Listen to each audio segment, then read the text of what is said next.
Bonjour à toutes et à tous, en ce samedi 23 septembre 2017. Alors, je voudrais revenir sur un article. Vidéo, c'est marqué. Alors, le niqab, ça concerne l'Algérie en fait. Le niqab est le voile intégral officiellement interdit dans les écoles algériennes. C'est officiel, un arrêté ministériel du ministère, de l'Éducation nationale interdit catégoriquement le port du voile intégral et du niqab dans les établissements scolaires algériens. En effet, dans l'article 46 de cet arrêté ministériel, il est strictement interdit de porter des tenues destinées à dissimuler leur visage. Officiellement, le département de Nouria Ben Gabri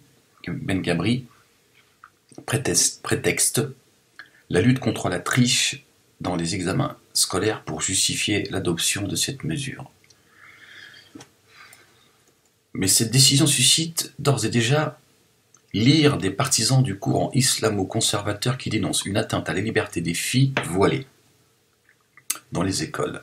Cette interdiction du port du voile qui cache presque intégralement le visage concerne également les surveillants ou les enseignants qui travaillent dans les établissements scolaires. C'est ce qui précise d'ailleurs l'article 71 de l'arrêt ministériel du ministère de l'Éducation nationale. Les fonctionnaires de l'Éducation nationale n'ont plus le droit d'exercer leur travail, notamment en période d'examen scolaire, si leur visage est dissimulé. Ces nouvelles mesures ne vont pas manquer de susciter une vive polémique.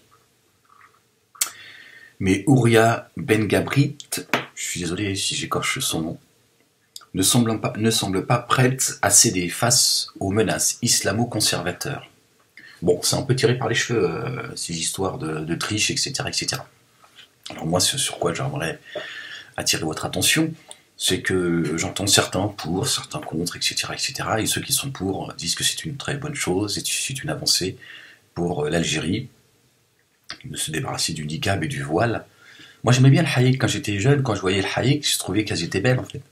Non, c'est vrai, c'est un petit truc comme ça, et toi, c'était... Ouais, j'étais un petit salopard. Et en fait, moi je pense que en fait, cette restriction, cette interdiction du niqab et du voile intégral, en fait, c'est une façon d'imposer encore un peu plus le voile, en fait, de protéger en fait cette religion du voile. La question, c'est pas le niqab, c'est pas le voile intégral, c'est pas si certains ont des écouteurs sous le voile, etc., etc., tu vois, pour pouvoir tricher lors de leurs examens. La question, c'est est-ce que le voile est une prescription divine?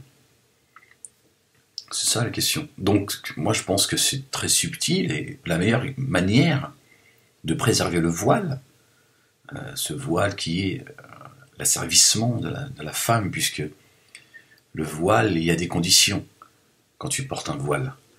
D'accord. Une femme voilée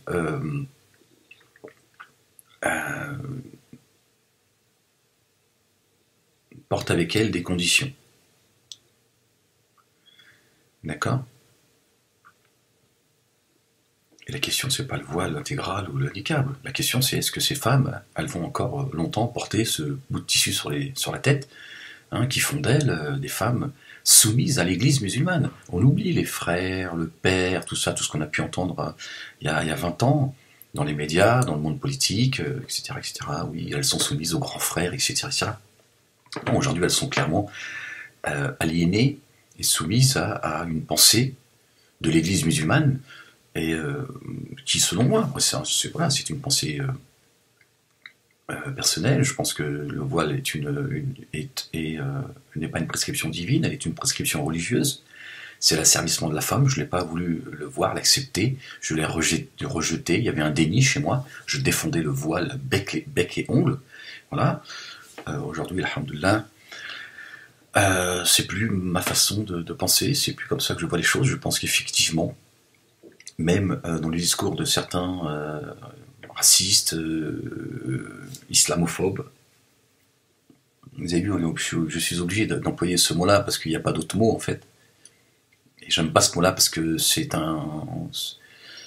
mot est